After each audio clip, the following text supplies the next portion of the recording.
I welcome to another episode of Claro. Our main purpose is always to provide very simple, very practical business legal advice for SMEs and individuals who want to go into business or who just want to have a better financial situation in life.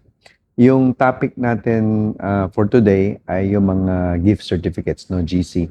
Many years ago, yung GCs na ini-issue, may expiry date, no? 500 pesos, bumili ka ng GC, may expiry date. But through a series of reforms, mga GCs today, gift certificates, ay wala nang expiry. Good as cash yun. Ang cash naman, pag hawak mo, di naman na mo expire. It's as good as cash. So, wala nang expiry. You can use that anywhere and everywhere. Ang minor tweak lang is vouchers, no? Vouchers strictly are not cash equivalents. It's not something that bumili ka ng voucher, you use money to pay for a voucher. Voucher usually is given as a sales and marketing incentive or promotion. Kunwari, bumili ka ng isang coffee machine, may voucher ka ng 500 pesos where you can buy accessories like cups or beans, no? So in that case, yung vouchers, hindi siya indefinite. Pwede siya mag-expire, pwede siya lagyan ng limitation. This one is also related to the refund policies of our establishments. No? We have a lot of stories na abroad sa developed countries, yung refund, basta for whatever reason, pwede mong ibalik yung goods that you bought without any questions asked. No? As long as may basic na hindi siya gamit, hindi siya sira, maybe a basic packaging is there, and of course, the tag for clothes. In the Philippines, hindi ganun kalakas ang consumer protection natin.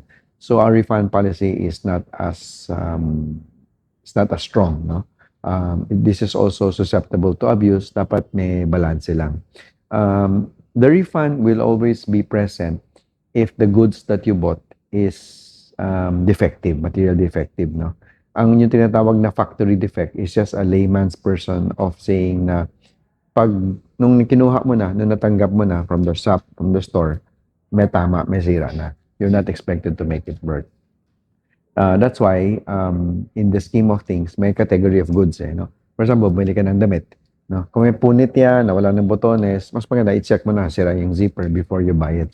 Mahirap yung after mauwi mo, sabihin mo, ay, kulang pala ng botones, may tama pala. That's a very difficult arrangement to make. But in certain cases, for example, electronic devices, no? Kaya bago niyo kinukuha yung bulbs, tinetest mo na, yung appliances, sinasaksak mo na. But it doesn't mean that porket umilaw siya ng one time or gumagana yung motor siya, that there is no factory defect, no? It might be, the promise might be 10,000 hours, but isang oras lang, nag-conk out na.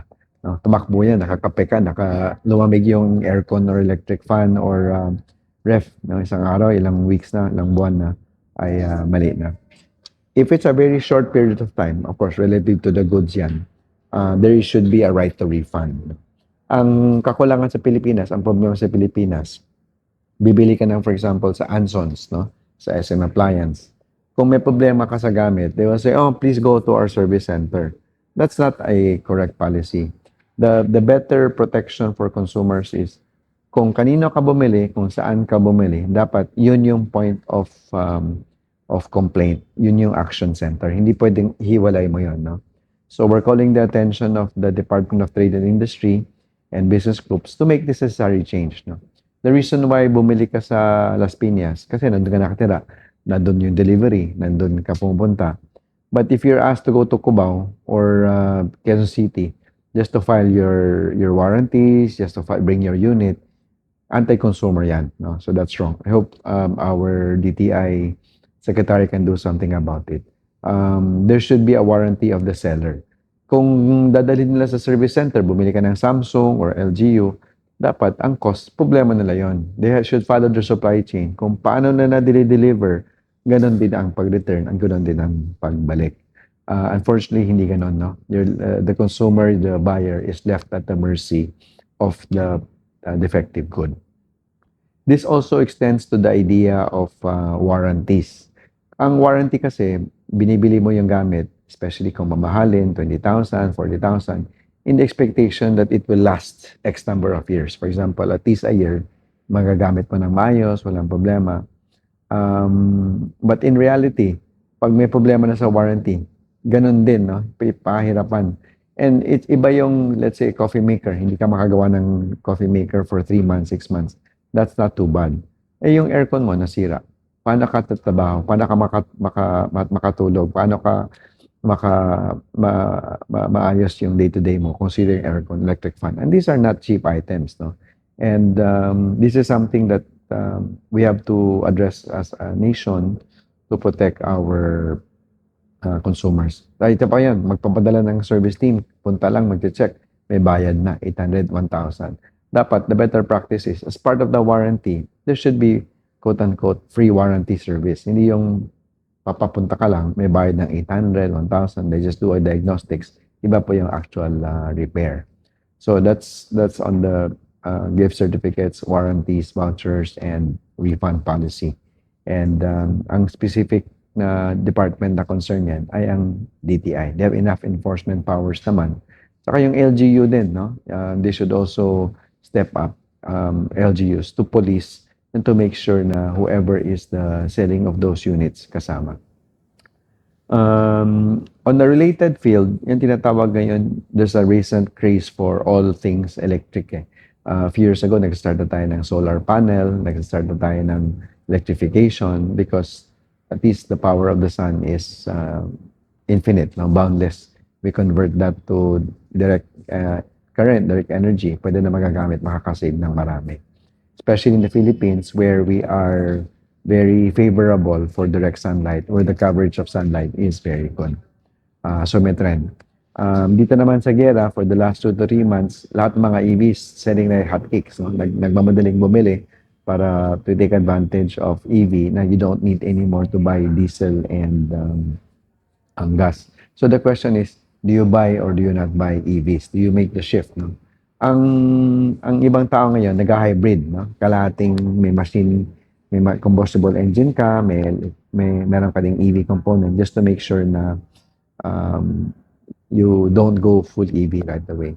Of course, if you go full EV right away, mas simple. Instead of maintaining 2 types of engine, yung internal combustion, meron ka pang EV, isa na lang fully electric. And fully electric is it's like a very big remote controlled car. Yung dating remote control is the same as that. Saka with the latest batteries development, the range is umaabot na ng 800, 1,000 kilometers. Yung tinatawag na range anxiety, hindi na siya issue because in the Philippines, 30, 50 kilometers a day unless you're a commercial vehicle. Sobra-sobra na yan panggamit sa araw-araw. In relation to that, some quarters are treating electronic vehicles as expensive cell phones. You know, yung latest mga cell phones, 100,000, meron kang 200,000, 300,000 cell phones. Pinakamura na EV ngayon, you can get it for 400,000, 500,000. So yung gap, parang telepono na lang that you use for 3 years, 5 years, pinapalitan mo na lang, or trade in for a fraction of the value. Ganun din sa EVs, no? You use it for 5, 8 years, babagsak na ang value because really, the 60% of the cost of an EV is in the batteries. No?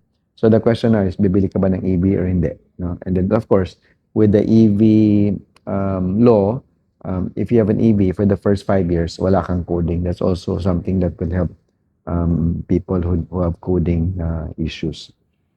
But moving beyond that, our EVs, yung 4 vehicles, no?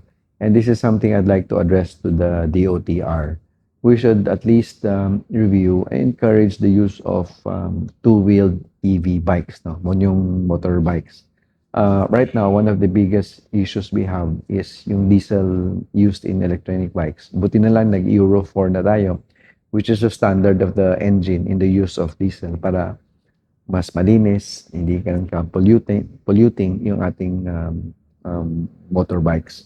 But if you look at other countries, no, Vietnam, China specifically, marami na yung nag-EV. Yung dalawang but in the Philippines, for very very shallow reasons, hindi pa rin ginagamit, hindi pa rin allowed yung 2 EVs, no, yung EVs na nakikita mo tahimik, maayos, you're just running like a scooter, chargeable at will, easier, mas mura pa than conventional. So hopefully we can get our act together and use this crisis to transform our EV two-wheeled vehicles. And yung malaking role dito is actually the LTO and LTFRB. We need to open our minds and promote two-wheeled EVs that will actually be transformational. Parang ano yan eh, parang golf carts, no? EVs, parang scooters that are actually more beneficial to the environment, safer in the sense of less pollutants, and number three, more affordable. So, pinatawagan natin yung DOTR under Secretary Giovanni to actually start looking at this uh, carefully.